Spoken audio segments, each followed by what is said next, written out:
Hello everybody, StarCraft here with some SC2 action. Normally wouldn't cast a short game like this, but I didn't want to resort to a quickie cast for ROOTKiWiKaKi, and also it's KiWiKaKi, so of course I'm going to be casting a game of no matter what length it is. Real fast, I want to address my last video that a lot of you had some issues with.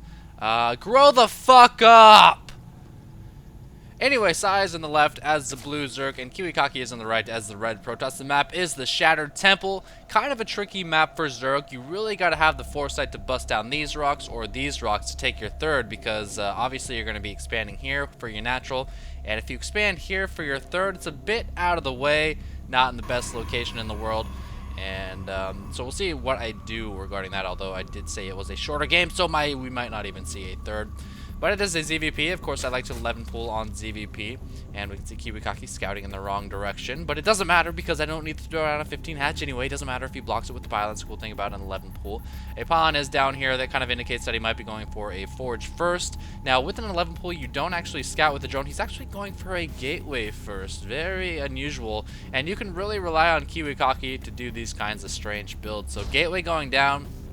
Cool thing about 11 pool though is you get 4 lings out really early, so you know, one zealot's not going to do a whole lot to you. If he gets a couple more zealots out, you can always just pump out more lings, so it's relatively safe against any kind of early gateway pressure.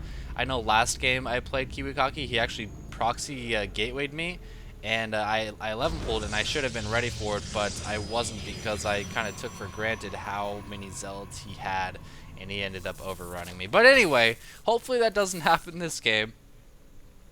He did block out my expansion, and it's kind of cool. Oh, not quite able to take down that drone. What I'll do a lot of times when I see a drone, probe scout coming, is I will act like I'm going to expand. So I'll send a drone out here, and so that'll do 2 things. 1, they won't see my pool. They'll assume I'm just 15 hatching, and 2, it'll cause them to throw down a pylon. You know, immediately, and my links can go kill it, and it's essentially a waste of 100 minerals because I'm not going to be expanding, you know, while the pylon is blocking it out anyway. So I feel like I already have a slight edge. This pylon is going to be going down. I'm going to be taking it down with my lings and throwing down a hatchery. Overlord on the way. If I can't throw my hatchery down right away, I will get an overlord. Otherwise, I'll just get a hatchery straight away. And you can see this pylon is going down. 1 zealot out after that gateway is completed. I don't see him chrono boosting it. Perhaps he will once he hits 25 energy. Yes, he is going for some early zealot pressure. Not sure where this probe is going. Very unusual. Maybe looking for a third base. I'm not sure. Maybe just hiding it for the time being. No, it doesn't look like he was looking for a third base. So I think he's not too familiar with, you know, the 11 pool or 10 pool style either. But I now see these 2 zealots. These early scouting lings are able to identify that. Harvest count 18 to 20 right now. But if I'm able to clean out these 2 zealots without making too many lings, I'll be in pretty good shape. A third zealot on the way. And this is actually really tricky. I don't know why more Protoss don't do this, because it really forces you out of the early drone game. And I want to try to poke at these zealots as much as I can with these lings, you know, distract them. See, I'm trying to distract them. I distract that one a little bit. Getting a few attacks in. Now I have 6 lings and a queen. Still not enough to take down 3 zealots. And this queen, if these lings die, this queen is dead meat. So I've got to be careful not to overcommit. More lings coming in. 10 lings and a queen. A little bit more even. 12 lings and a queen. And you can see KiWiKaKi not really sure what to do. I am going to go for a surround with these lings, but he's going to be microing his zealots back just fine. Oh, but he is going to get surrounded now. Second queen on the way, and it looks like these zealots will get cleaned up.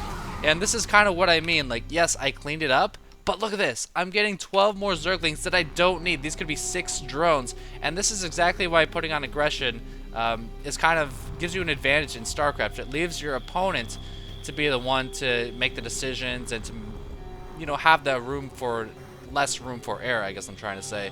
So 12 extra lings on the way. So this is what I should have needed, but this is what I have. And so I've got to try to do something. I mean, either these lings are just going to rot, or I can at least try to attack with them. And I am going to try to attack with them. And this is kind of a freak little occurrence here. The forge just now completing. Here come the lings. There's no speed or anything, but, you know, speed is not really necessary when there's no defenses here. 2 cannons on the way.